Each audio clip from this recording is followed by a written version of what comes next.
चुनाव प्रचार खत्म हो चुका है और इस चुनाव प्रचार में बीजेपी के लोकप्रिय चेहरे रहे केशव जी हमारे साथ हैं। छठवें चरण के बाद अब सातवें चरण का आज मतदान हो रहा है, लेकिन सबकी नजरें टिकी हुई है शाम को 6 बजे के बाद जब एग्जिट पोल सामने आएंगे तो क्या कहेंगे। केशव जी क्या सोचते हैं? सर, आप तो पूरा प्रदेश घूम के आए हैं, क्या आपको लग रहा है बीजेपी के पास? एकदम स्पष्ट मत है कि आज का जो मतदान हो रहा है उसमें लोग बढ़ चढ़ करके हिस्सा ले रहे हैं। पूर्वांचल का जो एक तरह से भाग्य रेखा को सपा बसपा कांग्रेस ने मिल करके बंद कर दिया था, उसे डबल इंजन की सरकार ने खोलने का काम किया। आज संयोग से वहाँ सातवें और अंतिम चरण का मतदान हो रहा है और लोग उत्साहपूर्वक मतदान कर रहे हैं। और मैं अपील भी करता हूँ भारत समाचार के माध्यम से कि निकलिए घरों से, वोट करिए, गुंडों की छाती पर चोट करिए, क्योंकि यह मौका जो आपके हाथ में लोकतंत्र के संविधान के बल पर आपको प्राप्त हुआ है, ये आज आपको प्राप्त हो रहा है। आने वाला 5 साल जो उत्तर प्रदेश को एक बार फिर से उत्तम प्रदेश बनाने की ओर ले जाएगा, उस दिशा में आगे बढ़िए।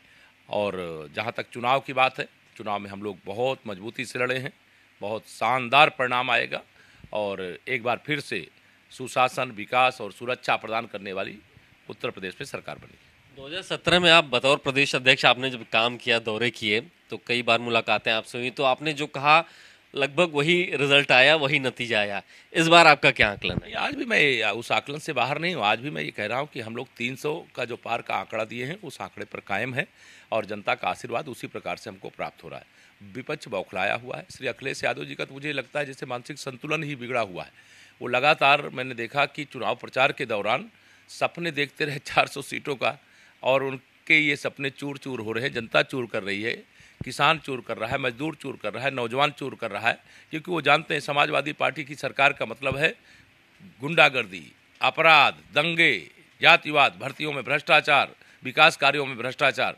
और भारतीय जनता पार्टी की सरकार का मतलब है इन सभी प्रकार के गलत कृत्यों से मुक्त और सबका साथ सबका विकास करने वाली सरकार। आपने गुंडा राज की बात छोड़ी है, आप लोग free and fair law and order की बात कर रहे थे। अभी कुछ ऐसे बयान आए, चुनाव आयोग को रोक लगानी पड़ी कि हम देख लेंगे, अफसरों को 6 महीने ट्रांसफर नहीं किया जाएगा, पहले हिसाब किया जाएगा। आपको लगता है ये सब प्रभावित कर सकता है चुनाव, ये सब जो बयान? जिस प्रकार की भाषा जिन लोगों के द्वारा भी बोली गई है, वो कौन है? जिस पार्टी में गुंडे, अपराधी और माफिया होते हैं वही इस प्रकार की भाषा का प्रयोग कर सकते हैं, और जो शासन में आने वाला होता है या शासन में होता है वही यह भाषा नहीं प्रयोग कर सकता है।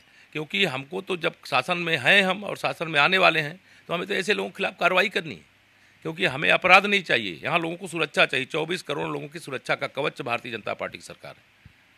तो आप लोग कह रहे हैं कि बुलडोजर चलेगा या अभी रुका रहेगा कुछ दिन तक? देखिए, वो तो जहाँ अवैध कब्जा होगा बुलडोजर चलाने की जरूरत होगी, जेसीबी चलाने की जरूरत होगी, या केवल कुछ कर्मचारी लगाने की जरूरत होगी, लेकिन अवैध कब्जे खाली करके वहाँ गरीबों को पट्टा दे करके गरीबों के घर बनवाने का काम, वहाँ स्कूल बनवाने का काम, वहाँ अस्पताल बनवाने का काम किया जाएगा। बहुत धन्यवाद हमसे बात करने के लिए। तो केशव जी थे, उनका मानना है कि 2017 में जो आकलन था उनका, कम से कम उससे कम तो नहीं रहेगा, कुछ ऐसे ही नतीजे इस बार भी देखने को मिलेंगे। कैमरामैन गिरीश के साथ अभिषेक पांडे, भारत समाचार, लखनऊ।